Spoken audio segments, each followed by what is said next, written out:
Eu não fui profundo. Ok, faça o que você puder fazer. Vou me Estrutura mutar. narrativa. Elemento narrativa, que é o pente, personagem, espaço, narrador, tempo e enredo. O gênero narrativo são gêneros literários, épico, lírico, dramático. Tipos de narrativo: romance, novela, conto, crônicas. Enredo: verossimilhança.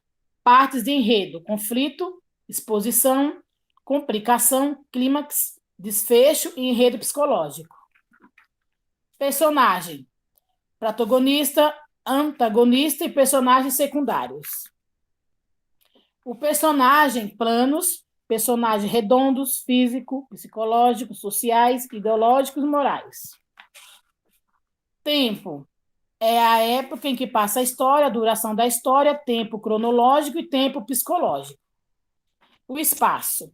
O espaço é carregado de muitas características, então a gente tem o espaço, o lugar onde acontece a narrativa. Quando eu pergunto aonde acontece, pode ser numa casa, num sítio, numa praça, enfim.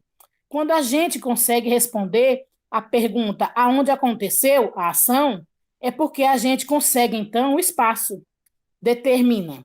O espaço é carregado de características socioeconômicas, morais, psicológicas em que vivem os personagens. Ambiente. O ambiente segue na mesma direção do tempo e o espaço, conjunção do clima. No clima é definido por socioeconômico, morais, religioso e pacíficos. O ambiente é onde se encontra, onde se passa a história. A época pode ser onde acontece. Não, a época em que se passa a história pode ser atual ou época. Característica do espaço pode ser em casa, rua, sítio, etc. O aspecto socioeconômico é a situação econômica, políticas. O aspecto psicológico pode ser alegre, triste ou com tensão. Morais é definida como conjunto de normas, princípios, preconceito, costumes, valores que nomeiam o comportamento do indivíduo no seu grupo social. E religiosos é a crença, templos, igrejas. Tá passando. Aqui, né? Tá passando.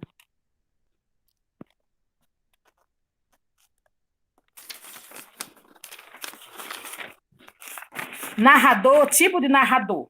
Terceira pessoa.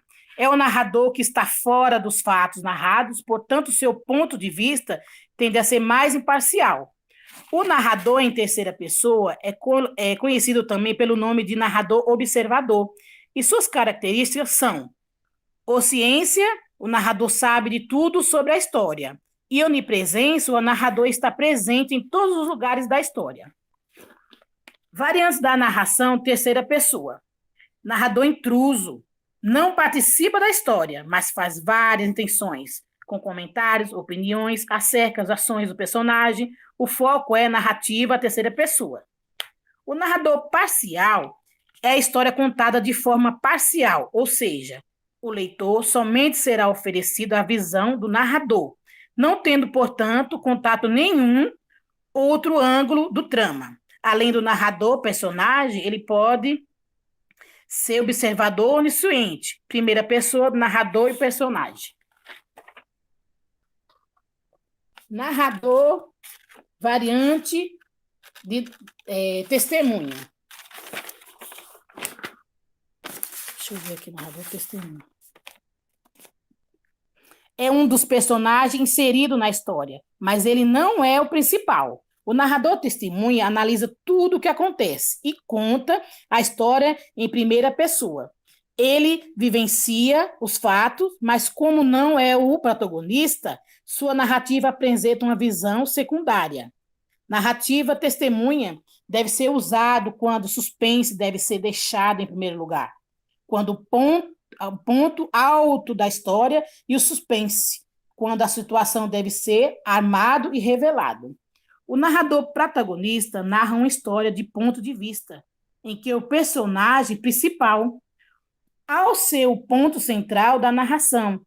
Esse tipo de narrador tem conhecimento privilegiado de toda a história e articula as informações do jeito que lhe convém. Narrador não é autor. Passa.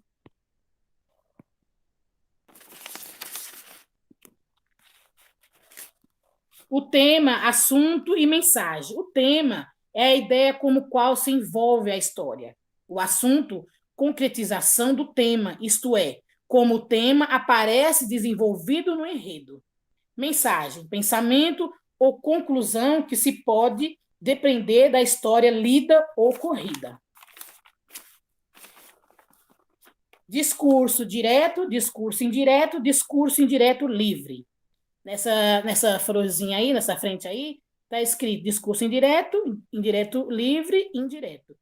Ela disse aí, no amarelo, ela disse que doeu, ela sentiu dor. Discurso direto, o narrador cede espaço ao personagem, o verbo decide a pontuação, ajuda na construção desse tipo de discurso. O discurso indireto, o próprio narrador apresenta aquilo que o personagem disse. E o discurso indireto, livre, as vozes do narrador e do personagem se confundem. Achamos que a voz do narrador, mas parece do personagem. Acabou, professora?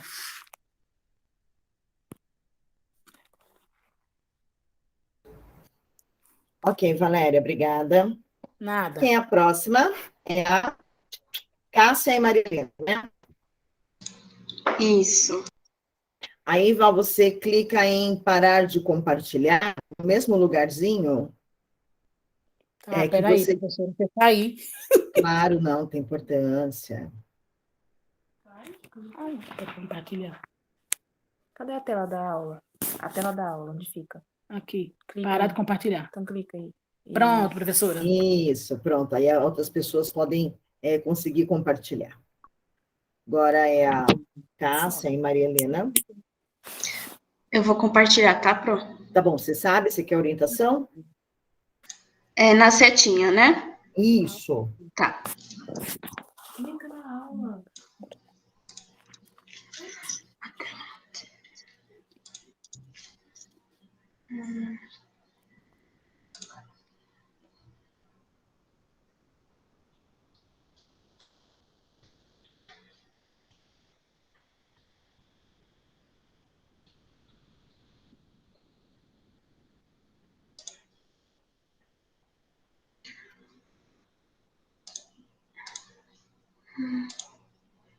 É a tela inteira, professora? É, né?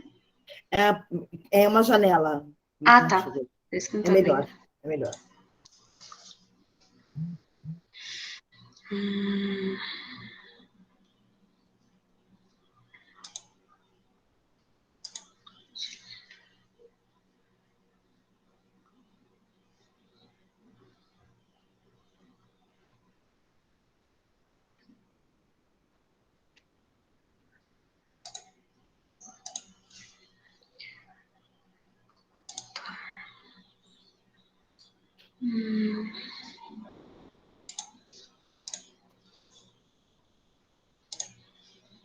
Tá aparecendo?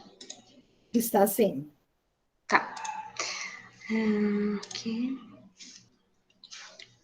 Eu vou me mutar. Você sabe fazer o restinho? Apresentar? Sim. Sim. Isso, perfeito. Eu vou me mutar aqui, tá bom? Tá bom. Boa noite, Yas. Boa noite, Tainã. Sem problemas. Boa noite, Pro. Eu cheguei agora, por isso que eu entrei tarde, desculpa. Não tem importância. Deu tempo de se apresentar para essa terceira. Vamos lá. Pode? Pode sim, Cássia. Pode sim, Maria Helena. Nós vamos apresentar o livro O que é Comunicação Poética, de Décio Pignatari. E eu entendo que nesse livro ele nos passa algumas características, algumas bases da poesia, né? Algumas coisas que a gente não consegue identificar só lendo, né? A gente meio que vai entender meio que por trás da poesia. E no início do livro ele nos questiona, né? De qual lado que será que está a poesia, né? Será que está do lado das músicas, das artes plásticas, das visuais ou da literatura? Fala que o poeta Ezra Pound acha que não pertence à literatura, né? A poesia não pertence. E o escritor Paulo Prado declara que a filosofia e a literatura não tem nada a ver com a poesia, né? E lá fala também que a poesia é um corpo estranho, né, nas artes das palavras. É a menos consumida, é a menos praticada, e se praticada, e se consumida, muitas das vezes é escondida, né? Muitas das vezes é escondida, então a gente acaba não vendo, a gente acaba, por exemplo, não vendo publicação ou notícias, né, da poesia, de autor. E fala também que uma das maiores raridades do poeta é fazer com que ele viva da sua arte, né? Ele faz até faz até uma brincadeira falando das folhas de louro, né? Que eu até lembro que muitas das vezes os poetas, os grandes reis, eles eram representados com essas folhas de louro na cabeça, né? Então eu meio que tenho em mente um grande poeta dessa forma, né? Com folha de louro na cabeça. E ele faz até essa brincadeira que as folhas de louro serviam mesmo só para temperar o assado. Então, no caso, não serviam de nada. Mas de onde que vem, né? A palavra poeta. A palavra poeta, ela vem do grego poietes, que é aquele que faz. Mas faz o quê, né? Faz a linguagem. Então, a linguagem é o fator principal, né, do poeta, é a fonte principal do seu mistério, né, do poeta. É o signo verbal, que forma um sistema dominante de comunicação. Então, no caso, todo mundo usa, todo mundo trabalha com esse signo verbal, né, que é o falado. Mas o que é o signo verbal, né? Essa parte eu pesquisei porque não tinha no livro. Os signos podem ser verbais, as palavras, ou não verbais, que pode ser os gestos, os símbolos, as cores e até mesmo o tom de voz, tá bom? O Charles Morris, não sei se é assim que se pronuncia, mas ele distingue duas características desses signos, né? Que é os signos para e os signos de. Os signos para conduz a alguma coisa, a alguma ação, a um objeto transverbal ou extraverbal, que está fora dele. Eu não consegui encontrar algo relacionado ao transverbal para passar para vocês o que significa, mas eu consegui encontrar o extraverbal. O extraverbal nada mais é do que aquilo que não foi dito, mas de alguma forma possa ser compreendido pela outra parte envolvida na comunicação. Então, os signos para é aquilo que a gente usa automaticamente todos os dias, tá? Já os signos de é quando a gente começa a sair desse automatismo, né? Então, a gente começa a ver, a gente começa a sentir, a gente começa a pesar, a palpar as palavras. Então, a gente sai desse automatismo dos signos para e começa a surgir, a partir, né, para os signos de. E aqui algumas características do poeta, que consta no livro, né? Para o poeta, mergulhar na vida e mergulhar na linguagem é quase a mesma coisa. Então, aqui ele fala que o poeta ele vive esse conflito, né, de signo versus coisa, que no caso daqui o exemplo do amor, né? Sabe que a palavra amor não é amor e não se conforma, então eu entendo que eu acho que o poeta ele está relacionado a algo mais profundo, né, do que somente aquilo que a gente está lendo, que a gente está ouvindo, né, se for o caso. O poeta é um ser de linguagem, então o poeta faz linguagem fazendo poema, está sempre criando e recriando a linguagem, vale dizer, está sempre criando o mundo, né? E é por isso que um poeta é criação pura, por mais impura que seja. E também fala que para o Charles, né, o poeta é um poeta radical, ele é radical, que do latim é radix, que é radices, que é raiz, né? Que significa raiz, que no caso trabalha as raízes da linguagem. Com isso, o mundo trabalha as raízes da linguagem. Com isso, o mundo da linguagem e a linguagem faz com que ganhem os troncos, os ramos, né? As flores, os frutos.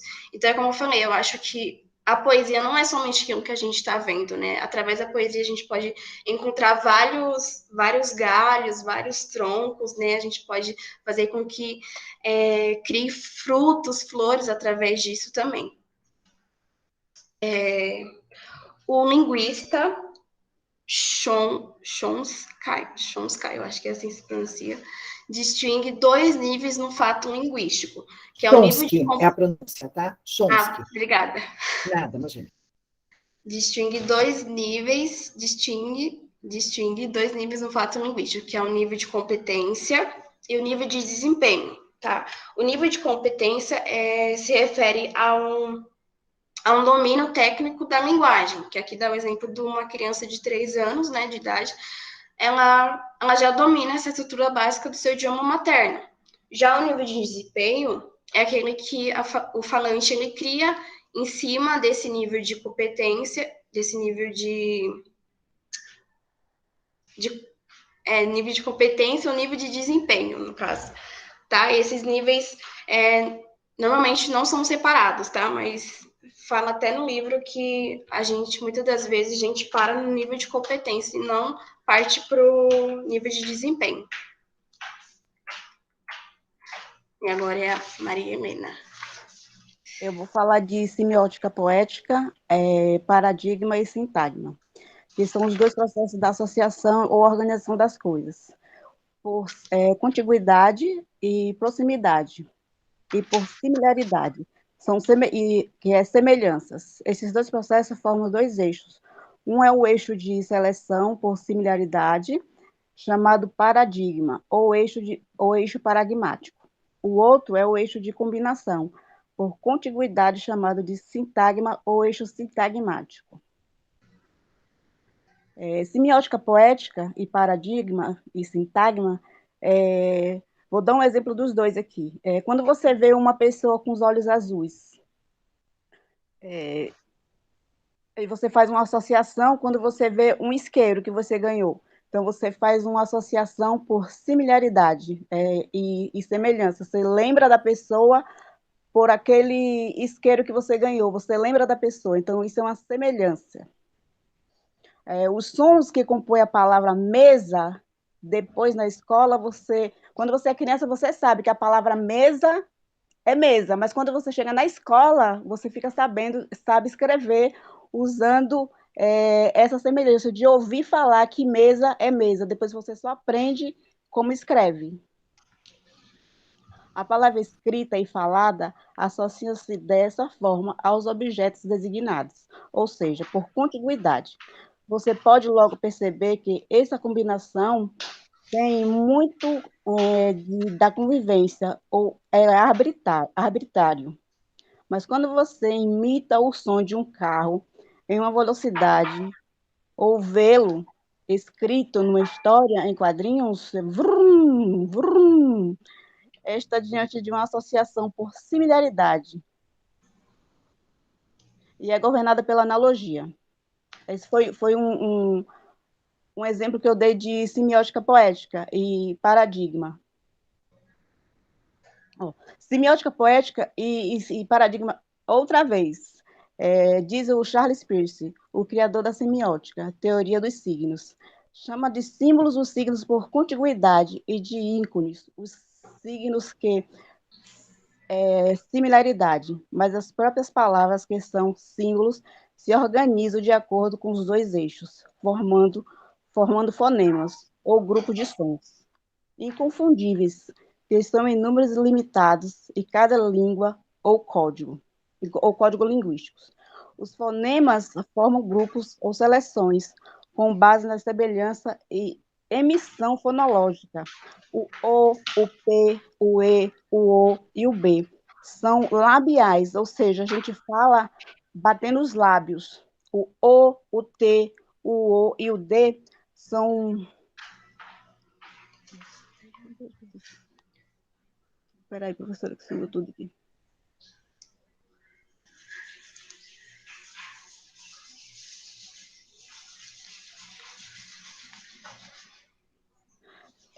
São lingodentais. O O, o F, o E, o O e o V são lábios dentais, e etc. Essas são seleções por semelhanças que formam os paradigmas linguísticos.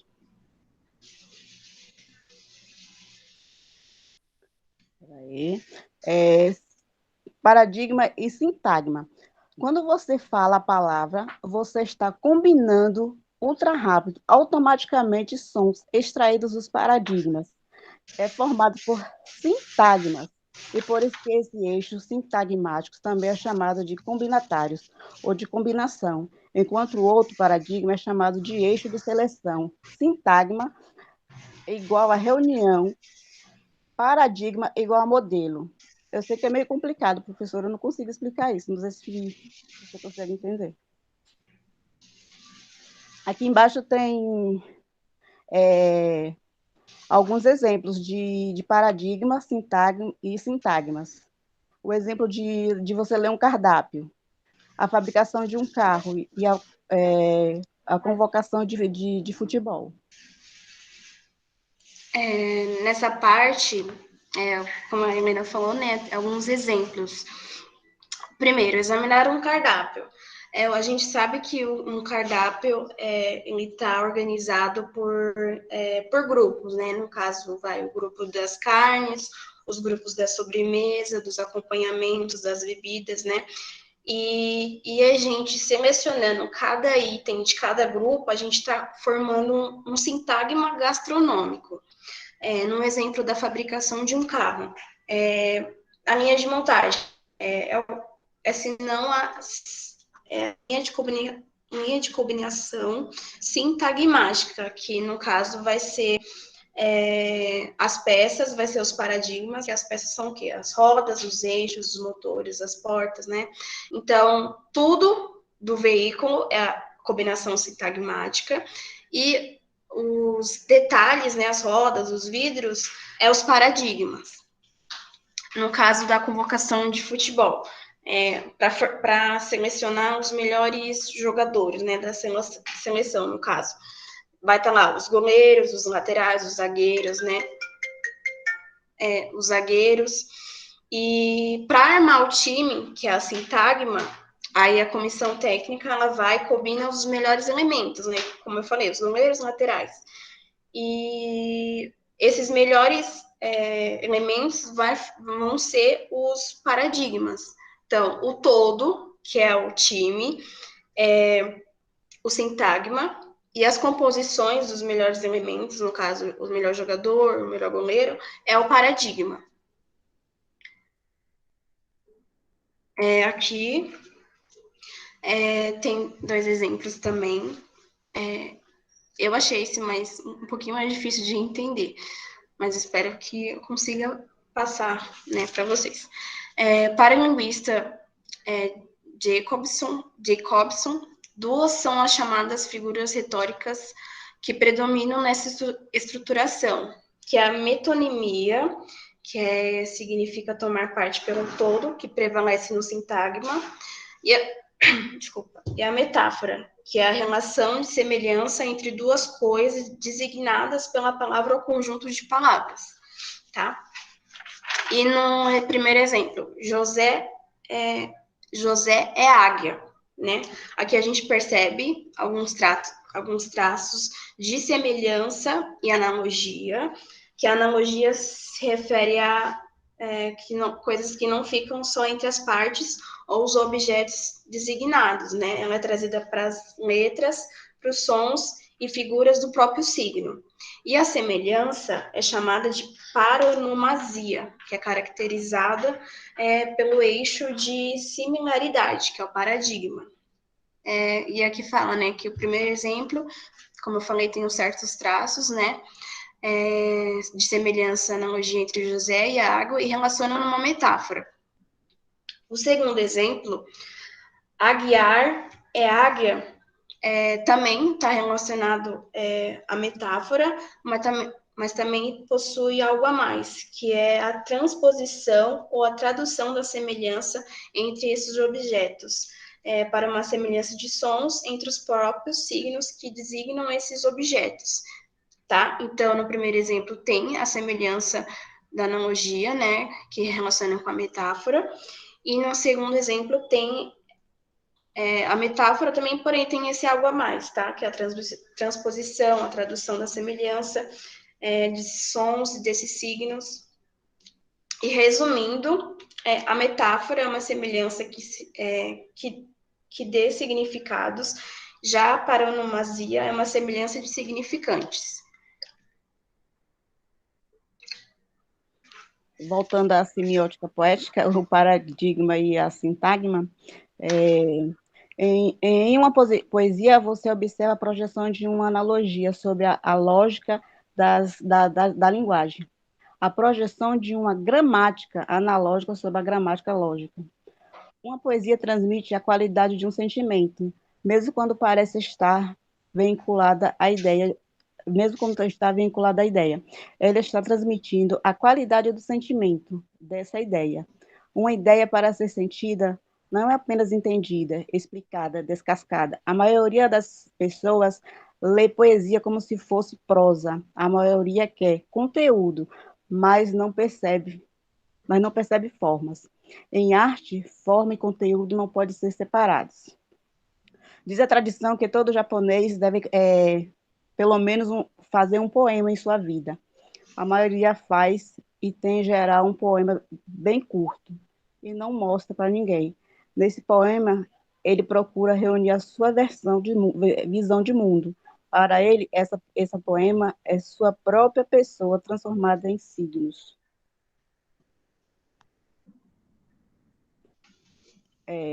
Um exemplo aqui de paradigma e sintagma. Veja nesse exemplo de Carlos Drummond de Andrade. A palavra virado, coisa, figura, criado, o seu próprio dicionário. Um inseto cava sem alarme, profundamente a terra, sem achar escape. O inseto nesse poema não é a palavra inseto, mas o vocabulário cava, pelo corte do verso e pela replicação. O vocabulário inseto cava e que se move adentra o poema como se fosse a terra. Sua vez, Cá. Aqui eu vou falar um pouquinho sobre o ritmo. O ritmo ele está mais ligado na divisão e na distribuição do tempo e no espaço, ou no tempo e no espaço, né, de elementos ou eventos verbovocavisuais, que são os verbais, os vocais e os visuais, tá? O ritmo que é a pulsação de eventos ou elementos, sucessiva ou simultaneamente elementos ou eventos sonoros, que no caso é a música, a música, poesia, elementos ou eventos audiovisuais, que é o cinema, TV, poesia, elementos ou eventos apático-tátil visuais, que é a escultura, arquitetura, tecelagem. Tem também os elementos ou eventos apático-audiovisual gestuais, que é a dança e outras combinações possíveis, tá? O ritmo é uma sucessão ou agrupamento de acentos fracos e fortes, longos e breves, que a gente vai ver mais para frente, né, em alguns exemplos que eu vou passar. E esses acentos não são absolutos, mas relativos e relacionais, variam de um caso para o outro. O ritmo tece uma teia de coesão. E fala no livro também que a gente tem que usar o nosso ouvido também ao ler uma poesia, né? Que a gente tem que estar atento, tanto olhando, né, nas palavras, nos versos, quanto também ao ouvido, né? Aqui fala que os acentos fracos têm acentos fortes, longos e breves, né? Eu, antes de ler os exemplos, eu não me atentava a isso, né? E realmente, se a gente parar para ver, a gente vai conseguir enxergar isso, né? Esses acentos, esse ritmo que a poesia pode nos trazer, né? E aqui eu vou dar um exemplo também, né? Os ritmos formam sistemas, você pode aproveitá-los, rejeitá-los, tentar criar outros. Como ela é uma figura, um ícone, não pode ser inteiramente explicado. O significado das palavras interfere no ritmo. Aí aqui eu estou dando 3 exemplos. O primeiro, chega hoje na Europa o embaixador Moreira. O segundo, dança, dança morena imperatriz. Terceiro, sobre o triste ouro preto, o ouro dos astros chove. No primeiro exemplo, não diz nada ao nosso ouvido, né, de ritmo. Então, ali só está contendo mesmo a informação de que chega hoje na Europa o embaixador Moreira. O segundo também contém a informação, porém já nos traz um ritmo, né? Assim que a gente lê, a gente tem um certo ritmo na leitura. Terceiro, sobre o triste ouro preto, o ouro dos astros chove. No terceiro, o ritmo se impõe como figura, para acompanhar uma informação um pouco comum. Na tradição poética ocidental, 4 são os esquemas rítmicos fundamentais, que no caso 2 binários e 2 ternários. E aqui eu vou dar os exemplos deles. O primeiro, ritmo binário ascendente, que é um acento fraco, breve, seguido de um forte, longo, que fica assim.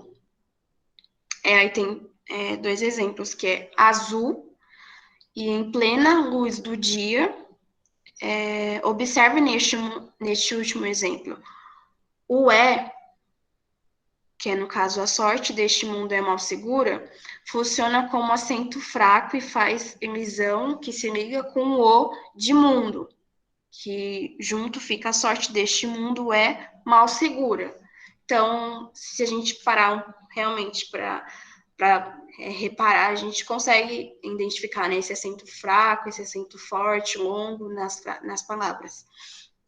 Segundo, ritmo binário descente. É um acento forte seguido de um acento fraco. Fica assim. Tenho boca, dei vexame ontem, para a tona de água, tenho tanta pena, de Fernando Pessoa. Terceiro, ritmo ternário ascendente, que é 2 acentos fracos seguidos de um acento forte. Fica assim. Tem um animal, Antonieta não viu o tatu, tu choraste em presença da morte choraste. Não descende o covarde do forte, pois choraste, meu filho, não és. Ai, tristeza, tem casco de ferro, e as esporas de estranho metal, cor de vinho, de sangue de morte, um metal parecido com ciúme. E esse último, que é o ritmo ternário descente, que é um acento forte seguido de 2 acentos fracos. Fica assim. Fátima diz que não toma nem pílula. Deito na beira do rio. Mando chamar a mãe d'água. Fique esta vida bem viva, para contar minha história. Fonte de fogo, dá-me essa glória. Sarja de fogo, dá-me o poder. Cinja de fogo, dá-me esse reino. O ritmo ternário descente essa parte é na fachada. E é só dos exemplos do ritmo.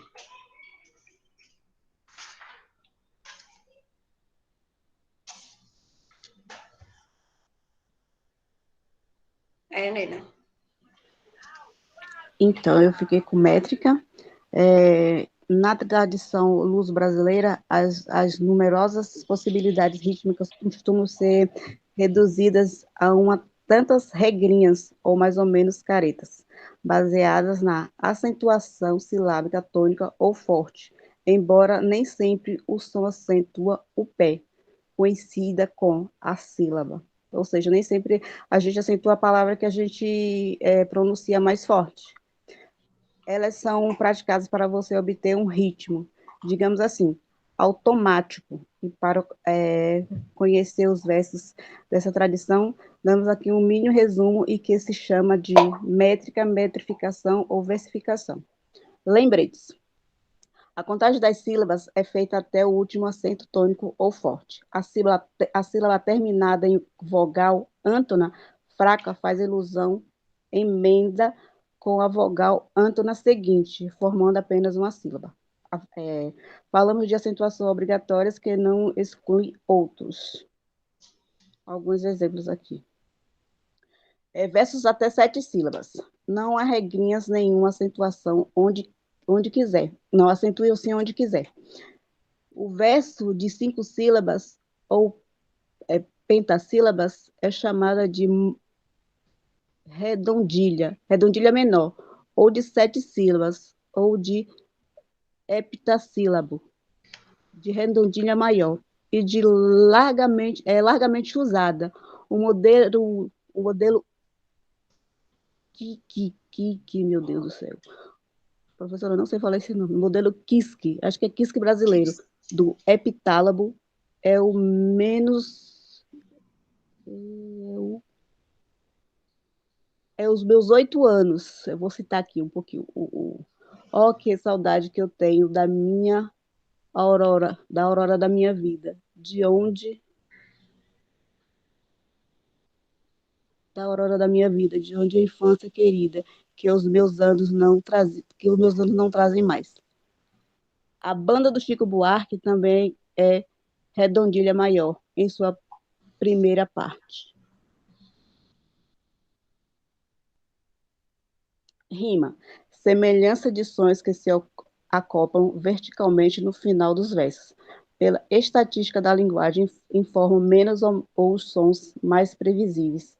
Rimas em ar, ão, eira, osa e etc. Informação maior esta na imprevisibilidade de ocorrência.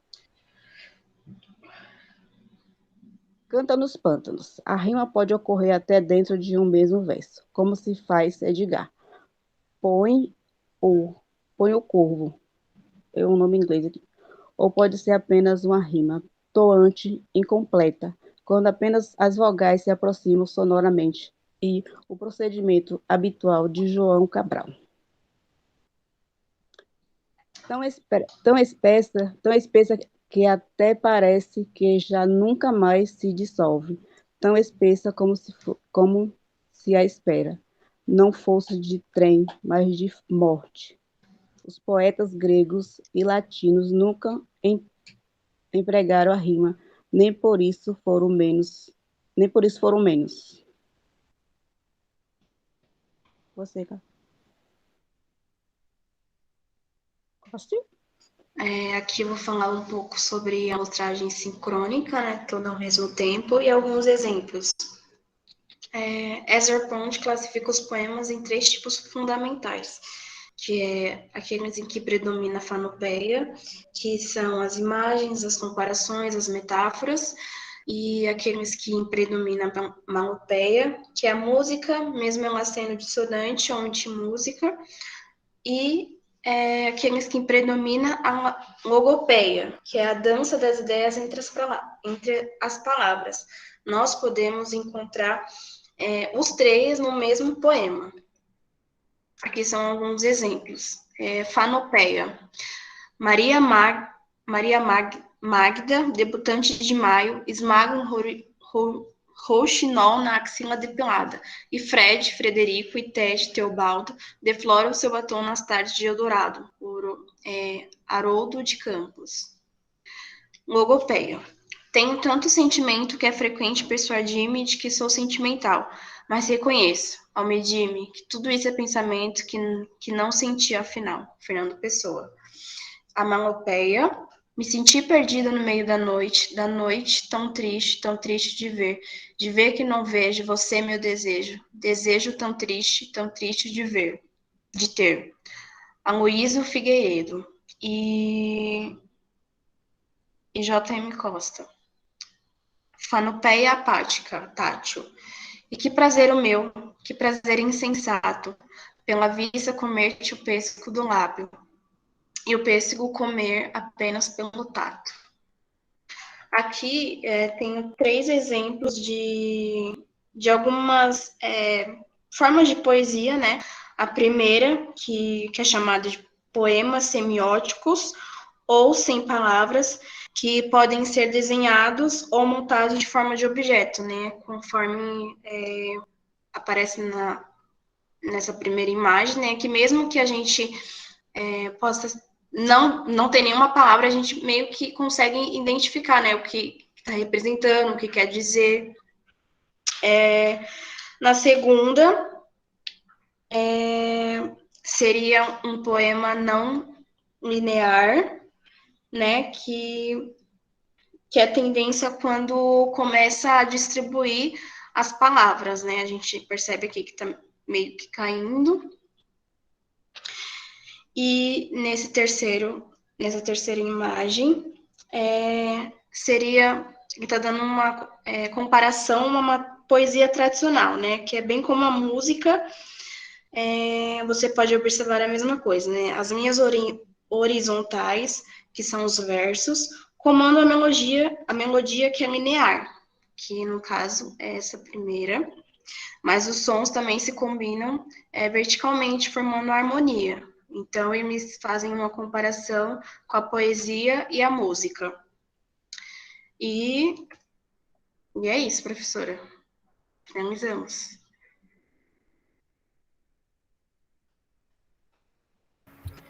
Ok, meninas. Obrigada pela apresentação. Agora vem Fabi, Ana e Yasmin. A Ana não vai apresentar hoje, então todo mundo já imagina a nota. E aí, então, vai Fabi e Yasmin, né? Funções da linguagem.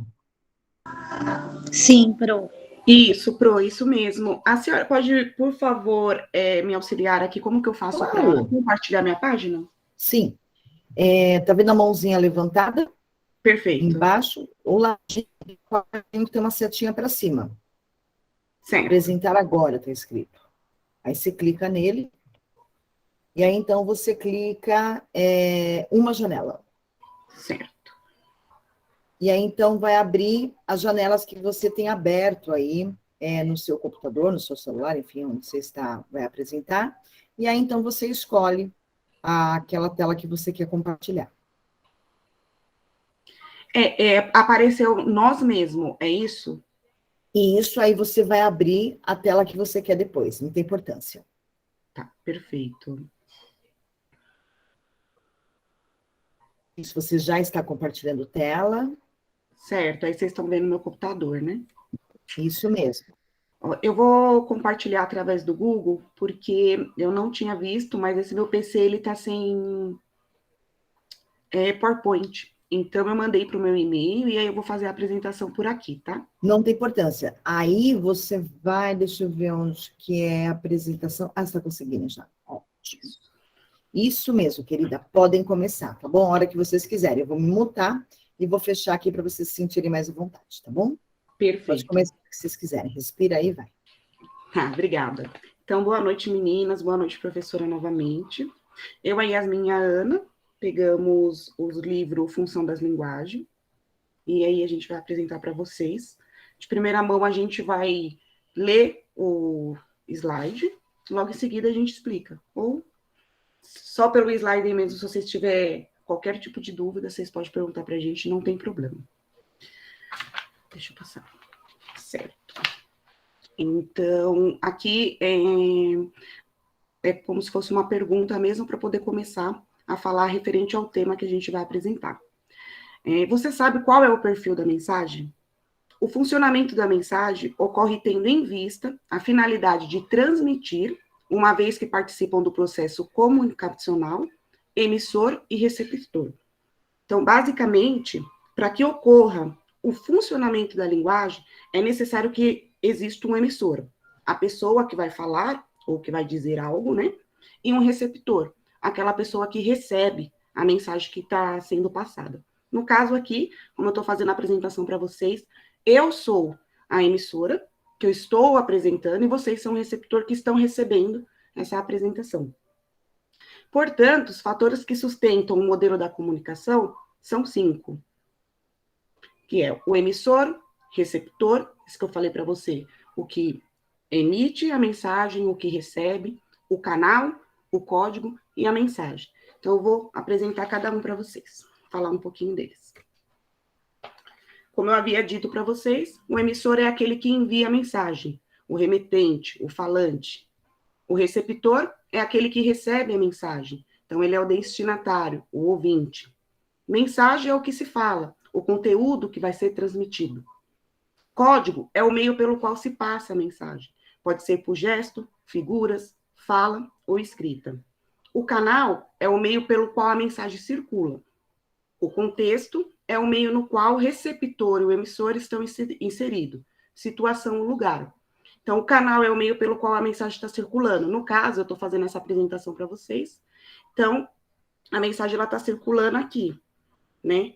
E o contexto, como eu havia dito, onde a gente está inserido. Eu tô fazendo a apresentação para vocês através do computador e eu estou inserida aqui na minha residência.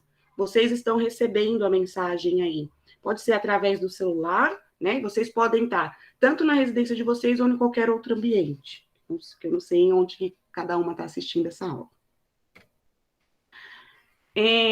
Dentro da linguagem, das funções da linguagem, existe várias funções, né? E aí eu vou apresentar para vocês o diálogo da função primeiro, e aí depois eu explico para vocês. Numa mesma mensagem,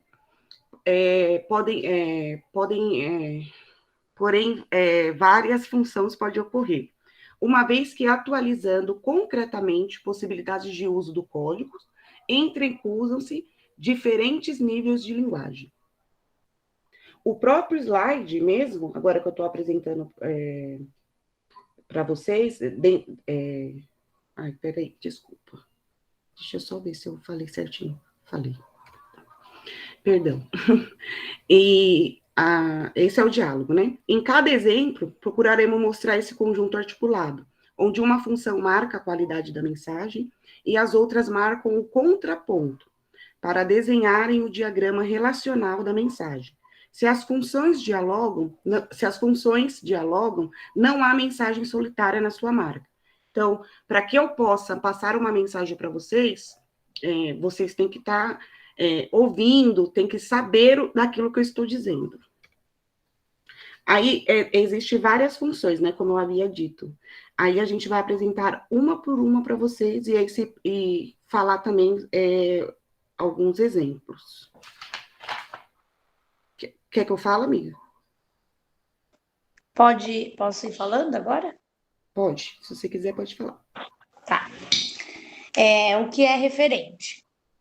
Para falarmos de uma função referencial, usaremos de um artifício didático, que se separa dois níveis de linguagem, o denotativo e o conotativo, apontando-lhes em diferentes oposições.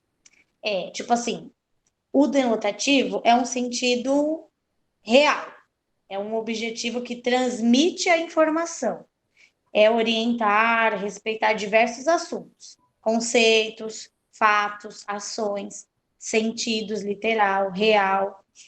E o conotativo é um sentido figurado das palavras. Sentido de uma palavra em uma função do seu contexto, corresponde do seu significado. Tipo, fulano está morto, de cansaço. Aí a pessoa não está, isso não quer dizer que a pessoa está morta, ela está cansada, né? É algo figurativo, né? Aí tá aí, funções da linguagem e mensagem referencial. E vou ler o coisinho. A conotação. A conotação da linguagem é mais comumente e compreendida como linguagem figurada. Exemplo, se dissermos o pé da mesa, estamos nos referindo a semelhança em signo tipo o pé, que está no campo orgânico do ser humano, e o traço que compõe a sustentação da mesa no campo dos objetos. Peraí. É tudo que envolve algo figurado, né? Deixa eu ver o outro, denotativo. Por outro lado, a denotação tenta uma aproximação mais diretas entre o termo e o objeto. O pé do animal, o pé do ser humano, seria os signos denotativos, linguagem correlacionada a um real, que responderia sempre à pergunta: o que é tal objeto? com o nome do objeto, sem configuração intermediárias. Aí coloquei assim, denotativo. Já esse meio tem como objetivo de informar o mais claro possível algo dentro da mensagem. São informações mais claras possíveis. Peraí. A função emotiva, pode passar, Fabi. A função emotiva, vou ler e vou falar o que eu entendi. A função emotiva implica sempre. É uma marca subjetiva de quem fala no modo como fala. Tipo assim, do jeito que fala, como é dito, o modo que se expressa com o outro, com a pessoa, do jeito que você fala, é a função emotiva.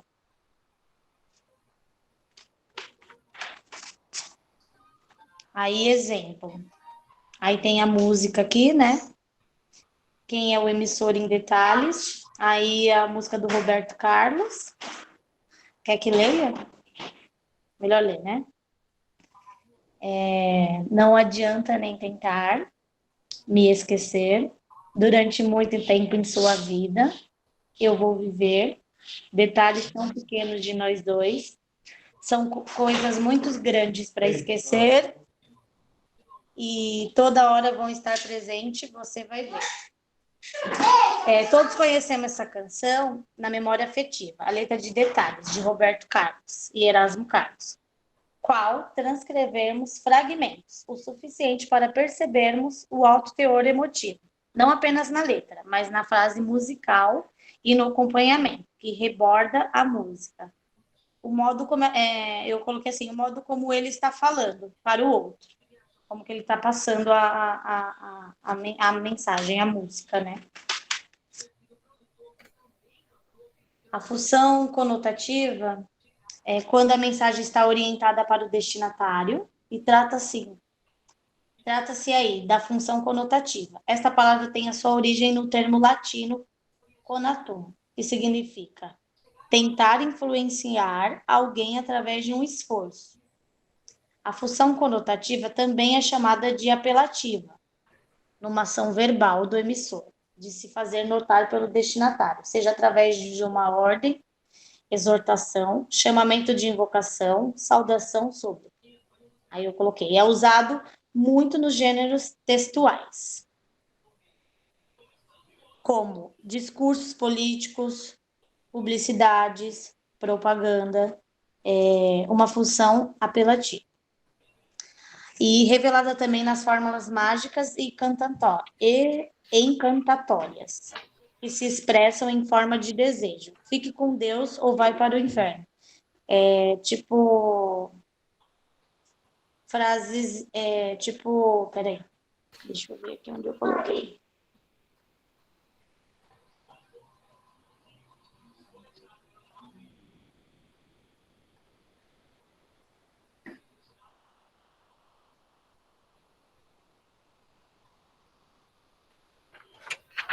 Tipo um exemplo, volte em mim ou entre, não vai se arrepender ou até mesmo, só até amanhã não perca. Função conotativa. Agora eu vou falar um pouquinho da função fática, né? Tá. Se a mensagem centrar-se no contato, no suporte físico, no canal, a função será fática. O objetivo desse tipo de mensagem é testar o canal, é prolongar, interromper ou reafirmar a comunicação, não no sentido de efetivamente informar significados. Ou seja, essa função ela tem como objetivo estabelecer ou interromper a comunicação sobre um determinado assunto. Então, um exemplo, a gente liga para poder marcar uma consulta. Aí a gente liga lá, alô, bom dia, tudo bem? Eu queria marcar uma consulta para o próximo mês. A atendente, rapidamente, ela responde, eu tenho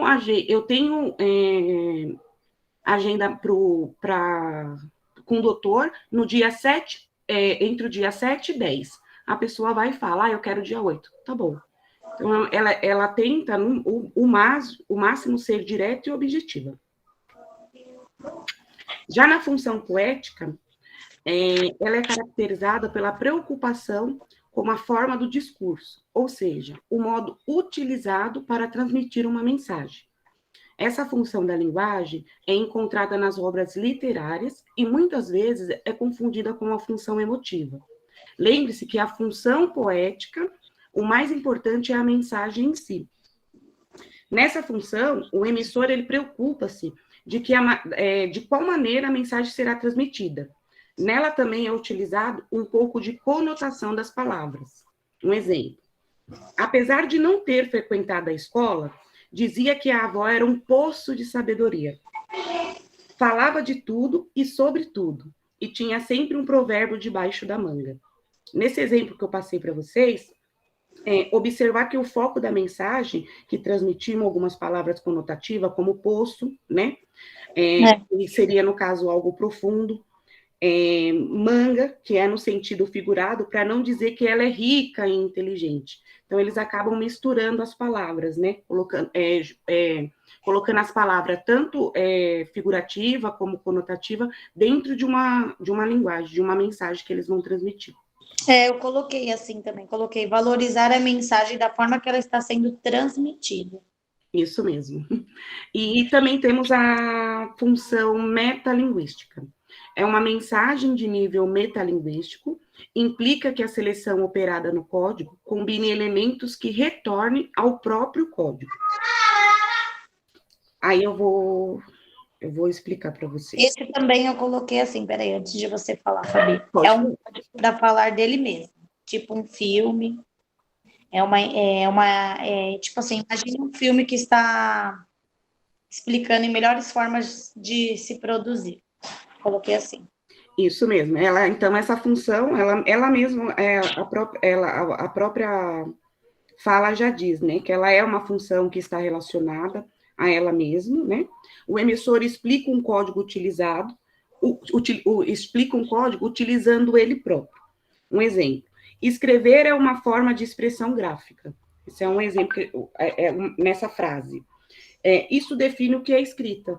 Então, a gente já sabe, porque a gente acabou falando, escrever é uma forma de expressão gráfica. Então, ele está falando sobre a escrita. Então, é algo que volta para ela mesma. Que fala dela mesma, né? Aí, eu coloquei essa imagem, né? Que é a imagem que define sobre o tema que foi abordado no trabalho. E a gente aqui tem um pequeno vídeo. Eu acho que eu não abri ele. Mas eu vou abrir o vídeo para vocês verem. Ele dura 1 minutinho só. Todas essas informações que a gente passou referente às funções da linguagem, né? O que é a linguagem enfática, referencial, poética, metalinguística, conotativa, ela consegue fazer a explicação, essa mesma explicação que a gente acabou passando para vocês, em 1 minuto. Que aí é algo que vocês conseguem compreender mais da maneira melhor do que a gente está dizendo. Que aqui o nervosismo, minha filha, eu não sou nem gaga, mas tô. Então, vou colocar para vocês. É rapidinho. Você paga plano de saúde? Sem problemas, meninas. Tem algum problema perdido? Vai no pronto-socorro, espera um tempão na fila e só... Pessoal, esse é mais um Minuto Resumo, aquele em que a gente tem apenas 1 minutinho para dar aquela resumida num assunto mega importante para você, como, por exemplo, sobre funções da linguagem. Mas antes disso, calma lá, né? Baixa o seu material aqui embaixo para você acompanhar todos os detalhes imprescindíveis, tá certo? Bora lá, tô preparada, vamos lá. As funções da linguagem, né, são necessárias para que a gente descubra o propósito e intenção da comunicação entre interlocutores. Para isso é necessário que a gente tenha o quê? Um emissor mandando uma mensagem para um receptor. E essa mensagem tem que ter um contexto, tem que ter um código e um canal entre emissor e receptor. A partir desses 6 elementos, a gente tem uma função evidenciada, porque tem o predomínio de características em relação a cada uma delas. Originando, então, olha só, a função do emissor, emotiva, a função do contexto, função referencial, a informação, da mensagem, poética, da construção dela, do código, metalinguística, o código falando do próprio código, e canal, a função fática, aquela que vai testar o contato entre emissor e receptor. E, por fim, a função do receptor, que é a conativa e apela a atenção do seu interlocutor. Olha só, conseguimos esse bom resumo, não é mesmo? Então, yes, deu certo. Olha só, não esquece, né?